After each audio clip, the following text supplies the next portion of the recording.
Takže vyhodili nás to z práce, takže to je v prdeli. Takže máme tady... Čekaj, ty teda píču. Tak, nechal to. Když tak nám zavolíte, my vám otevřeme. Jo, tady Nýřany, Jara Kosničku Jeřiště, jakoby. Tady máte obrázek, abyste viděli, kam máte přijít. Provozní a na sedmý řád dětského hřiště. To jsme si vykoupili. Vyfotět si to, když tak, jo. Jo. A to tak OK. Takže Tak jdeme dál. tady jako náš byt, jo. Jako náš byt. Tady já bydlím. Tady jako bydlíme, tady sporák jako nalezený, vy chápete. Stůl, tam je židle. A koukejte, tuto je nejlepší věc, co? Lidl znak. A koukejte, další Lidl znak. A tamhle, tamhle zeme. I tady je taková vrška, jako.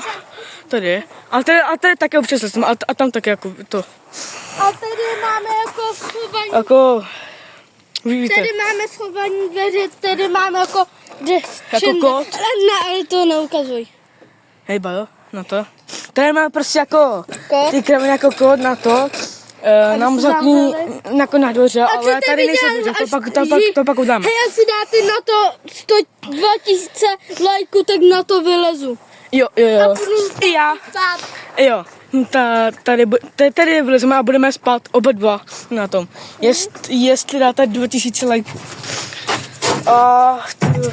Co jsme ještě neukázali? Jo, tady jako malomanky. Hej, a čekejte. Které kreslíme. Hej, a lidi, když tak si tu tam Lidl, tečka, a ten máte ten podpis. Jo, tady je podpis. Náš, oba dvou. A ten máš, to je můj. No, to je Tondovo. Můj a to je tvůj. A toto je můj.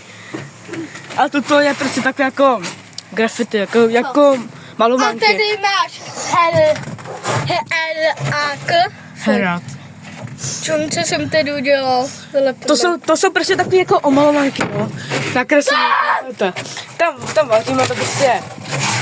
Nevaříme, nebo Takže. musíme přenést, nebo to je fejkovej. Co ty čukouko? Takže čus, píc.